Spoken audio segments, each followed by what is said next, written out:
Olá, nono ano, tudo bem? Eu sou o professor Ed Joel, quero dar as boas-vindas a você, estudante, aos responsáveis que acompanham nossas aulas e, claro, nossos queridos colegas professores são sempre muito bem-vindos aqui nas nossas aulas de ciências, aqui no Centro de Mídias.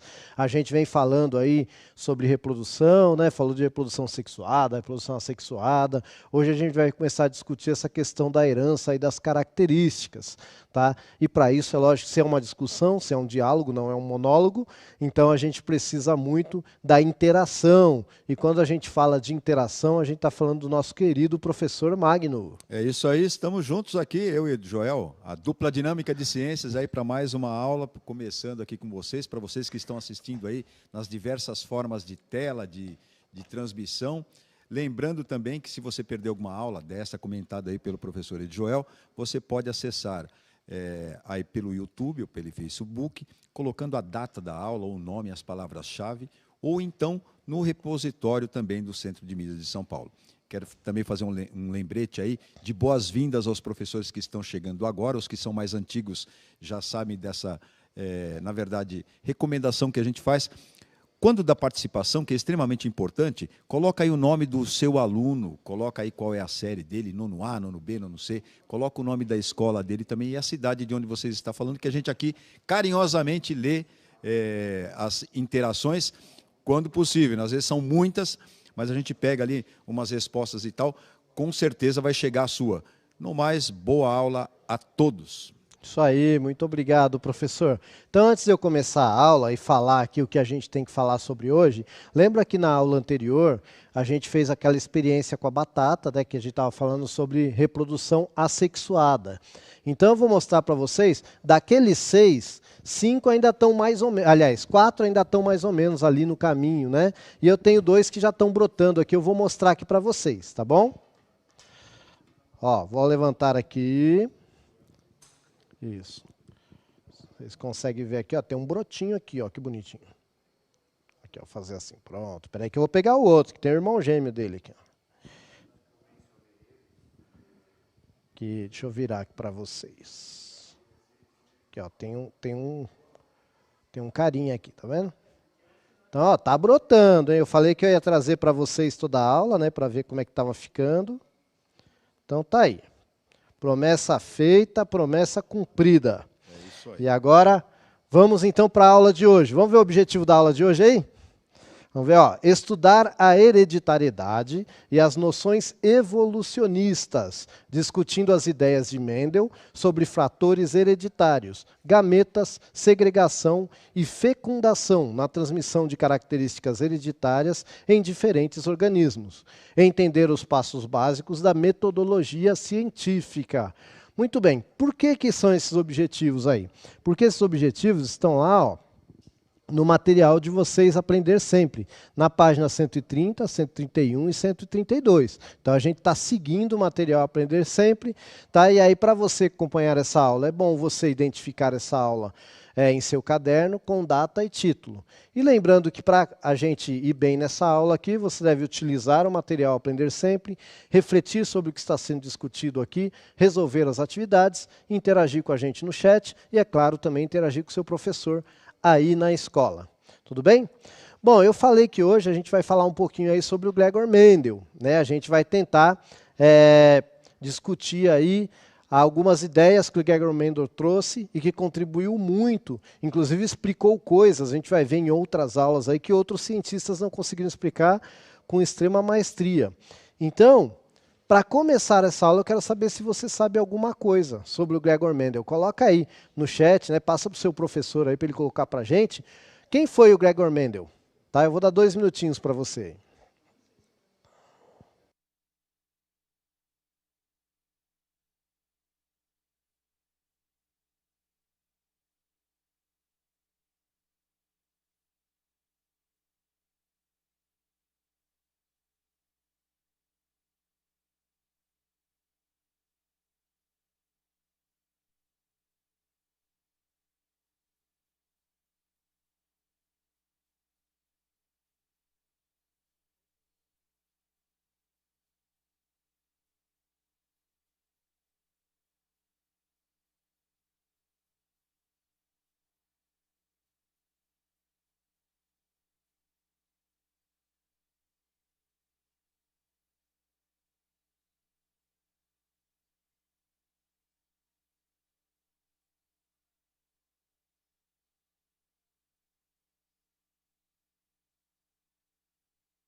Olha, eu estou me sentindo aqui com um minerador aqui, só coisa boa aqui. Que bom. Por qual que eu vou começar pela Maria Eduardo do nono ano C, da Escola Francisco de Paula Vicente Azevedo. Eu acho que eu já li o nome dessa escola aqui algumas vezes hoje. Gregor Mendel foi um cara que ajudou a entender, a estudarmos melhor a genética e as características hereditárias, principalmente do reino vegetal. Isso. Olha que bacana, hein, Ed? Tudo bem. Mas eu tinha uma participação bacana também ali do pessoal lá de Guararema. Um abraço aí ao pessoal de Guararema, da escola, acho que é Regente Feijó. Os alunos responderam assim, mandaram aí através do professor Gilmar.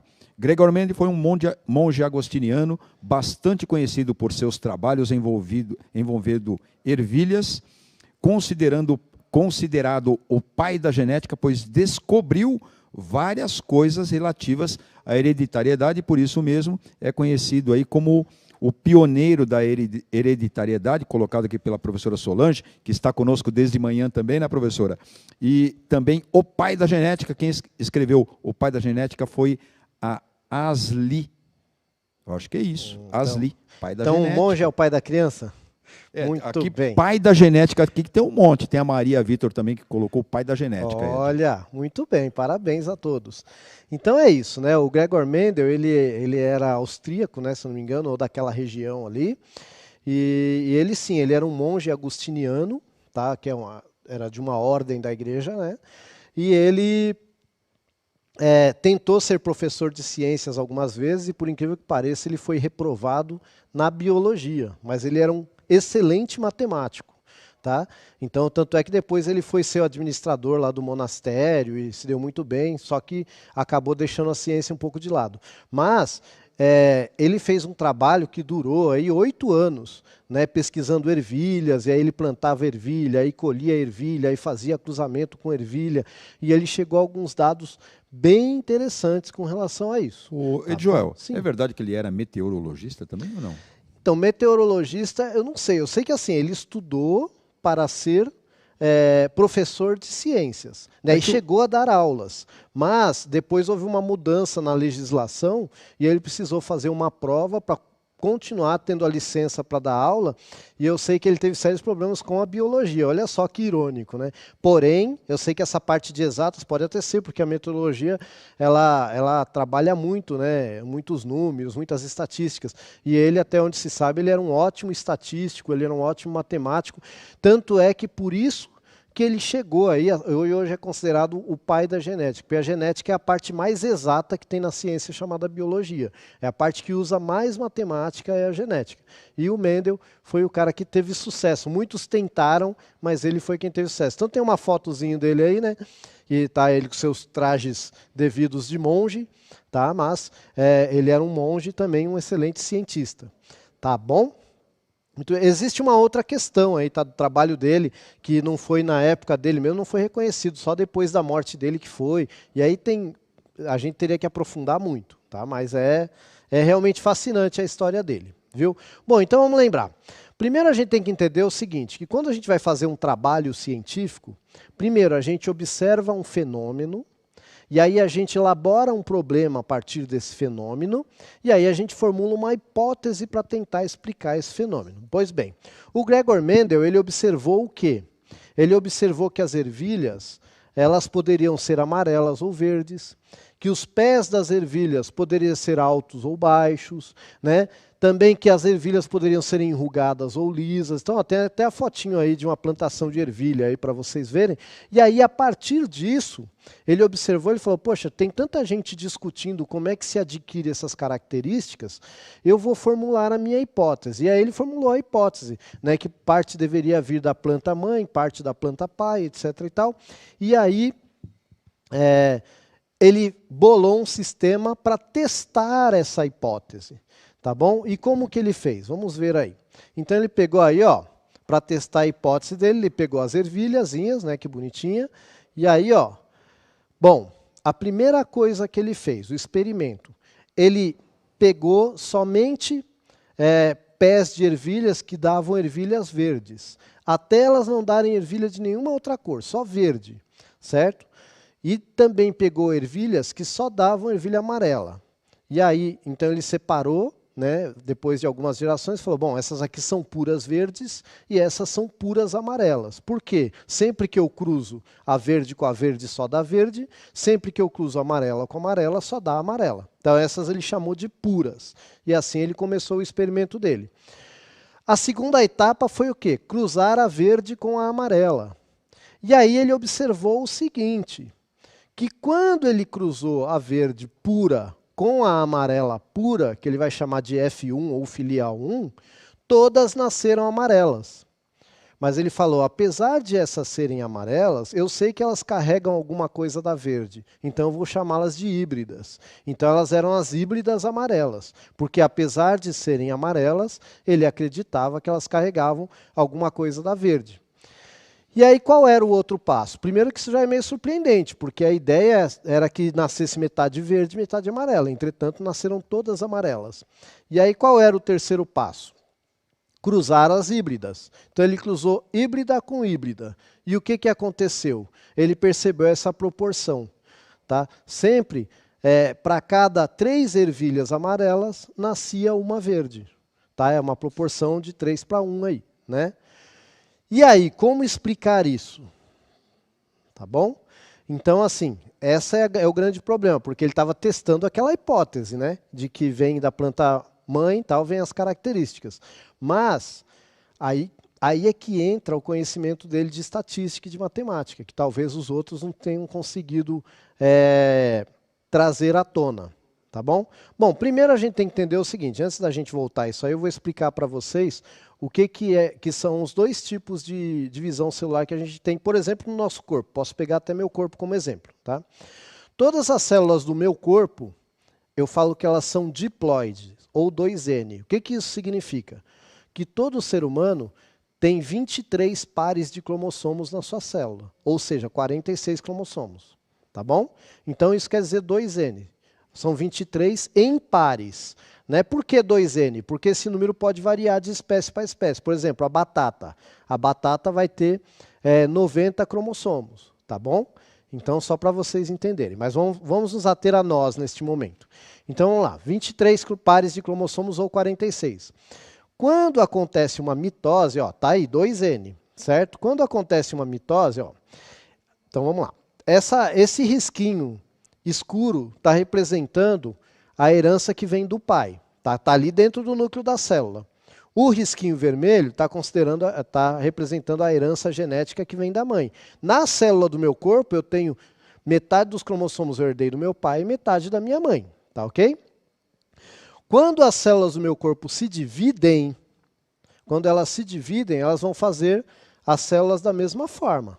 Tudo bem? Por quê? Quando que as minhas células vão dividir por mitose? Para eu crescer, para fazer a regeneração aí de um machucado, né, uma cicatrização, isso tudo é mitose. Mas existe uma outra divisão celular, tá, que é a meiose.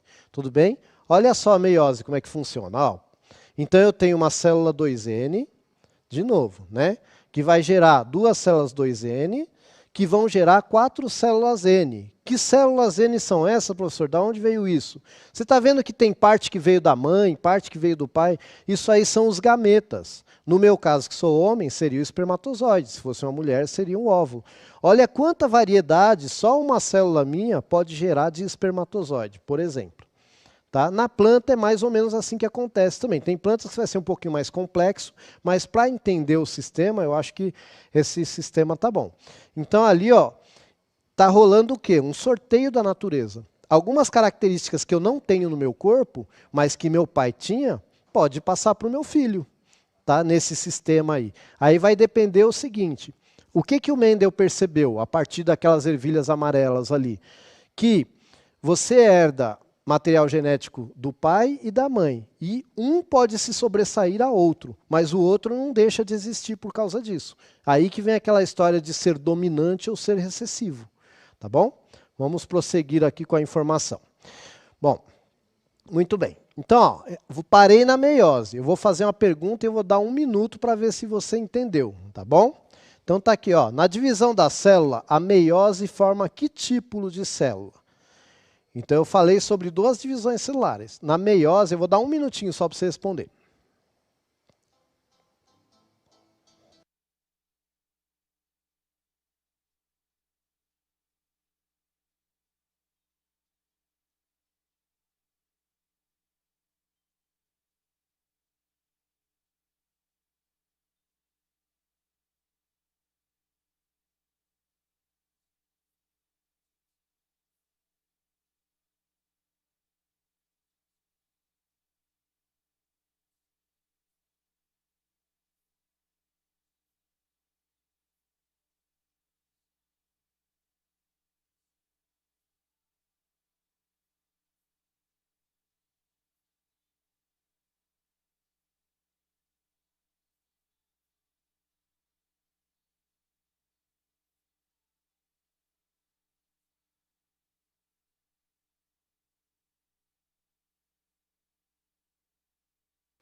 Bom, tem participações importantes aqui, Joe, inclusive a Rejane, quero registrar aqui, que gosta muito da sua aula, aí, aluna, que bom. né? Quem sabe vai seguir aí a ciência, o estudo da ciência, né, Tomara. Joel?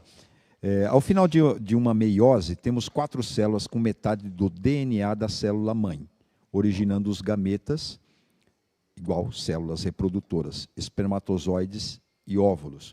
São os alunos, novamente, lá de Guararema, da Escola Regente Feijó, participando aí, alunos do professor Gilmar. Tem também aqui a participação do aluno Samuel, que colocou diploide, aluno lá da Zélia Dulce de Sorocaba, de Joel. Muito bem. Como que é o nome dele?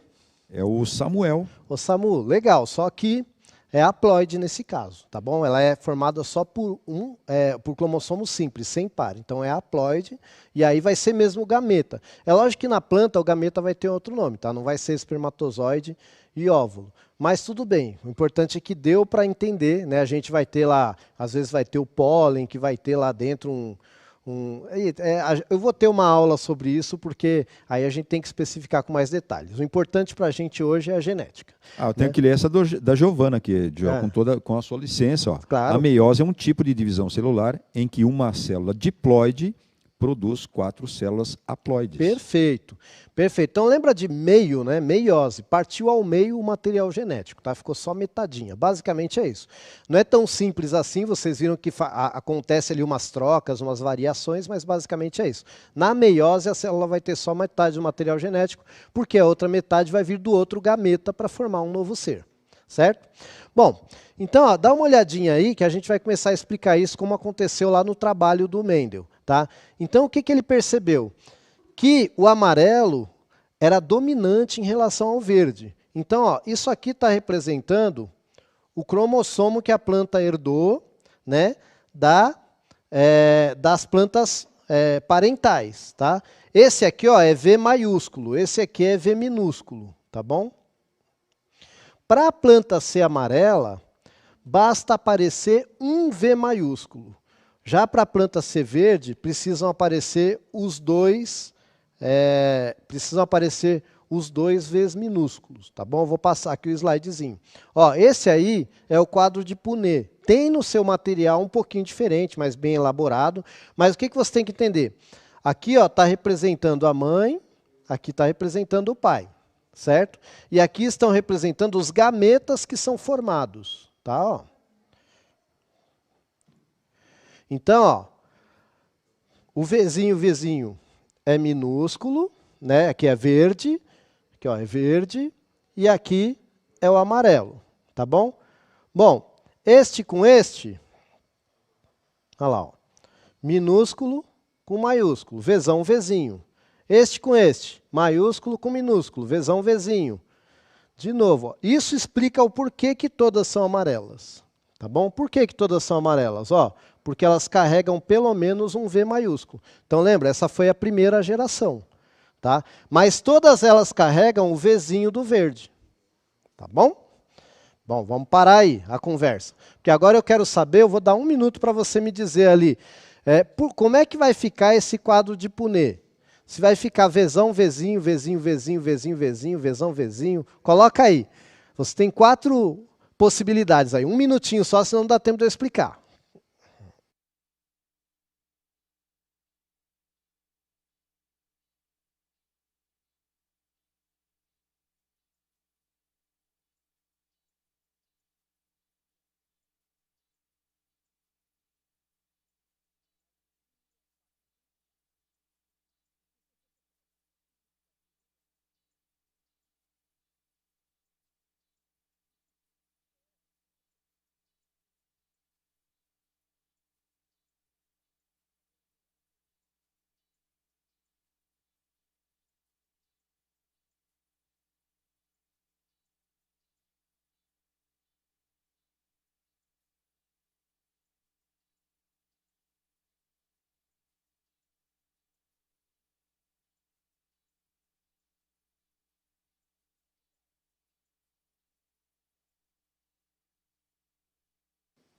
Poxa, o pessoal está falando aqui que está sem fundo musical. Estava um fundo musical tão bacaninha aí. Olha, tem gente aqui que arriscou Vzão, Vzão, Vzão, Vzinho, Vzão, Vzinho, Vzinho, Vzinho. Maravilhoso. É o professor João. E teve outros que foram na mesma linha. Tem o Gladstone, é aluno, que ele está logado aqui como aluno. E tem participação aqui, é claro, de novo, aí dos alunos do Roberto Feijó, que escreveram exatamente a mesma coisa. Vzão, Vzão, Vzão, Vzinho, Vzão, Vzinho e Vzão, Vzinho. 3 Vzão, Vzinho. E Vzão, Vzão. Não, tem um Vzinho aí no meio. Que é o último, né, normalmente. Então, assim, ó, Vzão, Vzão, Vzão, Vzinho, Vzão, Vzinho, Vzinho, Vzinho. Gente, por que eu usei a letra V? Porque sempre é uma convenção, tá? Sempre a gente usa a letra do que é recessivo. Então, verde é recessivo. Por isso que eu usei o V. Por que normalmente a gente vê azão, azinho? Porque normalmente se fala do olho e o olho azul é recessivo ao preto. Né? Por isso tem aquela história, azão, azão é o dominante, que é o olho preto. Azinho, azinho é o recessivo, que é o olho azul. Então, no caso aqui, o Vzinho, Vzinho é o recessivo, ele é o verde. Tá bom? O Vzão, Vzão, ele é o amarelo, ele é o dominante. Mas vamos ver como é que isso fica aí, se é isso aí mesmo. Olha lá, eu não coloquei o último aqui, ó. Então, ó. Vzão com Vzão. Vzão, Vzão. Vzão com Vzinho. Vzão, Vzinho. Vzão com Vzinho. Vzão, Vzinho. E Vzinho, Vzinho, verde. Tá bom? Por isso. Mas olha só. Quando eu falo disso aqui, eu falo de genótipo. Tá? Genótipo. Quando eu falo de cor, eu estou falando de fenótipo. Então, eu poderia dizer o seguinte, que o genótipo aqui é metade Vzão, Vzinho, que a gente pode chamar também de heterozigoto, 1/4 Vzão, Vzão, que a gente pode chamar de homozigoto dominante, e 1/4 Vzinho, Vzinho, que a gente pode chamar de homozigoto recessivo. Ou 1/2 de homozigoto, de 1/2 de heterozigoto, tá bom? 25%, né, ou 50% de heterozigoto, 25% de homozigoto dominante e 25% de homozigoto recessivo. Isso eu estou falando de genótipo. Qual é o fenótipo? 75% amarelo, 25% verde. Essa é a diferença entre genótipo e fenótipo. Muito bem. E aí, o Gregor Mendel, olha a carinha dele, que bonitão aí. Ele analisou os resultados e concluiu e apresentou para a sociedade científica, que não deu a menor bola para ele. Enunciado da primeira lei de Mendel. Todas as características de um indivíduo são determinadas por genes que se segregam, ou seja, separam-se durante a formação dos gametas, sendo que, assim, pai e mãe transmitem apenas um gene de cada característica, tá, para seus descendentes. Muito bem. Olha aí o que nós vimos nessa aula. A primeira lei de Mendel enuncia que há alelos que podem ser expressos no fenótipo ou não.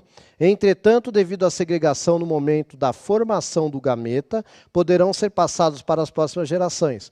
Os passos básicos da metodologia científica: observação, elaboração do problema, formular hipótese, fazer experimentos para testar a hipótese, analisar os resultados, concluir a partir da análise dos resultados. E o professor Magno vai dizer tchau para vocês.